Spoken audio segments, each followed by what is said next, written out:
បាទសួស្តីបងប្អូនសម្រាប់បងប្អូនដែលចង់ដឹងថា page យើងពេលយើងរៀបចំហើយវាល្អប៉ុណ្ណាសម្រាប់ដែលអ្នកទៅតែរៀនជាមួយការរត់លុយ Facebook ដំបូងអញ្ចឹងណាហើយថ្ងៃនេះ admin សូមណែនាំបងប្អូន page យើងពេលយើងរៀបចំហើយ quality វាល្អប៉ុណ្ណាដោយដែលវីដេអូមុនដែល admin បានប្រាប់បងប្អូនអញ្ចឹងណាឥឡូវកុំភ្លេចមកទស្សនាទាំងអស់គ្នាបានសួស្តីបងប្អូននេះជា page admin ណាហើយឃើញថា quality Q នេះតើយើងធ្វើដូចម្ដេចទៅបាន quality Q ដូចនេះបងប្អូនដោយតែវីដេអូ admin 5អញ្ចឹងណាយើងចូលពីថា Simor មកហើយយើងចូលដល់រៀបចំវិញដោយតែ admin 5អញ្ចឹងណាហើយវាមានចំណុចជាច្រើនដែលបងប្អូនគួរតែរៀបចំវាស្អាតអញ្ចឹងណាដើម្បីយើងពេលយើងផុសបានហើយយើងទទួលបាន CM ជាមួយ page ហើយចំណុចមួយនេះបងប្អូនមើលតាការណែនាំរបស់ admin ទៅចំណុចមួយវាពិតជាសំខាន់មែនចំពោះដែលយើងធ្វើ page ណាយើងត្រូវតែរៀបចំវាឲ្យបានស្អាតពេលយើងរៀបចំបានស្អាតវាអាចធ្វើឲ្យ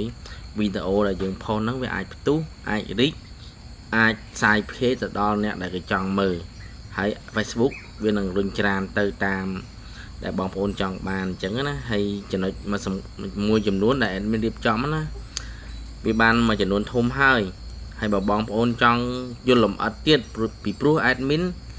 ធ្វើរៀងលឿនបន្តិចទេដោយសារមិនចង់ធ្វើយូរដោយសារខ្លាចបងប្អូនពិបាកតាមដានវែងពេកធ្វើឲ្យបងប្អូនអត់សូវយល់ហើយសម្រាប់វីដេអូមួយពិតជាសំខាន់មែនសំខាន់យើងត្រូវតែមានមូលដ្ឋានគ្រឹះឲ្យច្បាស់លាស់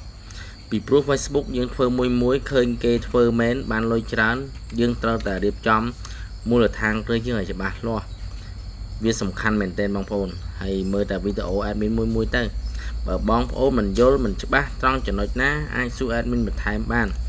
ពីព្រោះ admin មានទទួលបង្រៀនបងប្អូនតាំងពីដំបូងតាំងពីមូលដ្ឋានគ្រឹះរហូតដល់ទទួលបានលុយពី Facebook សម្រាប់បងប្អូនដែលដៃថ្មីចង់មានចំណាប់អារម្មណ៍ចង់រកលុយជាមួយ Facebook ពីព្រោះការរកលុយជាមួយ Facebook វាមិនស្រួលទេ